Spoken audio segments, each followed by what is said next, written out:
So, Final Fantasy one of my favorite games of all time. Uh, the replayability, the subtle story. I love subtlety in storytelling. I mean, it's like, it was what from I don't even know before I was alive. It's not the most advanced, but just this the little clever twist at the end that you were the hero the whole time. I love it. It's so fun, and they tried to replicate that magic in future Final Fantasy games. With more classes and the ability to change classes and have subclasses and things like that. And don't get me wrong, those are fun. Those are really fun games. I love Final Fantasy V, but to me, there's certain magic in you picked your team, now you're stuck with it. Um, and that led to some interesting challenge runs. One of which I've considered streaming, but I figured I'd at least just tell the story. Um, I played that game. I did the classic like red mage, black mage, monk, and warrior. That was a good one for me. Um, I've also tried like a white and black mage with no red mage. Just all kinds of different Final Fantasy One runs. But my favorite run I ever did was a monk, a white mage, and a white mage.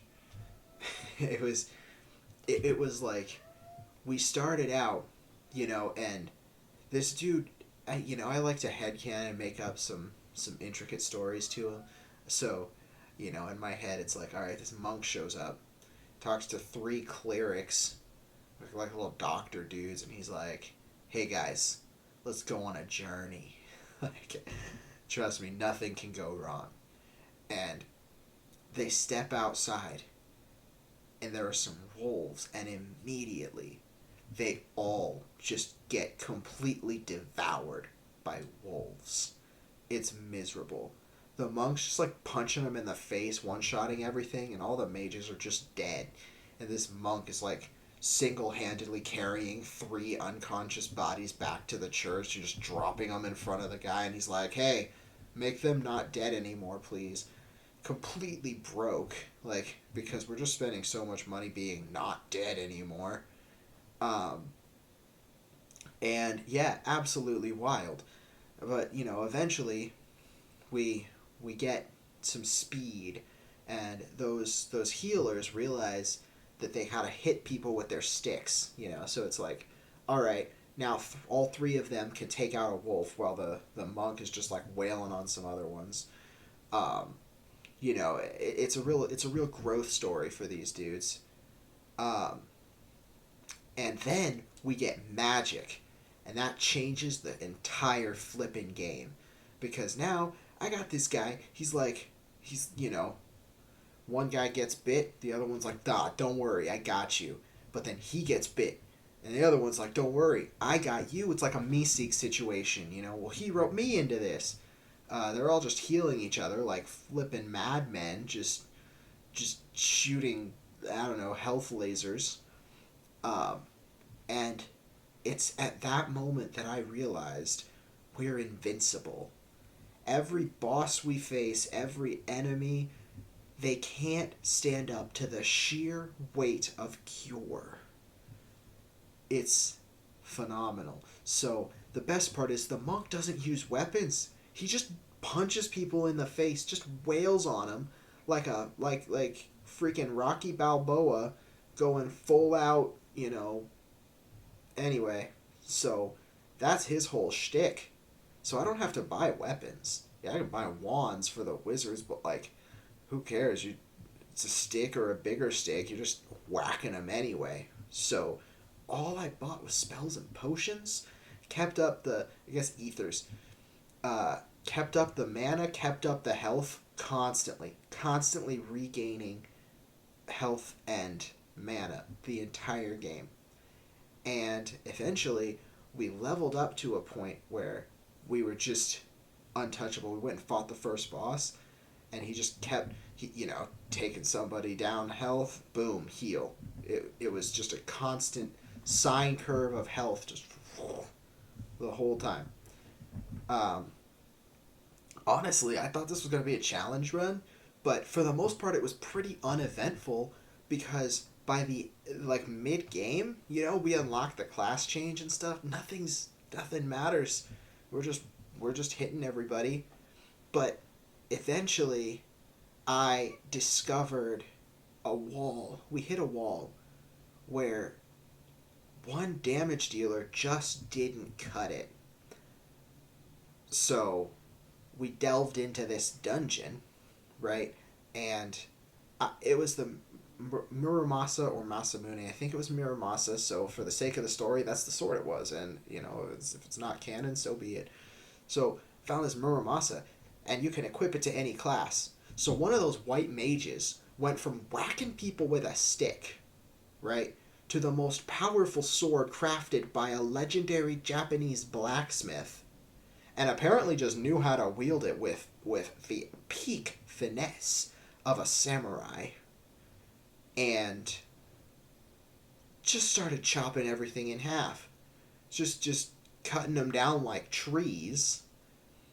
And now I've got two people wailing like out the damage, so that was great. um and we just sailed around like pirates on the open sea, um just smashing everything in our path. Detroit smash one after another. We got Deku on one hand, Zoro on the other, and then they just have like people raising the dead constantly. So again, untouchable. We finally fight Chaos, and it's like, okay, this is it. This is the big bad. We're going crazy here, right?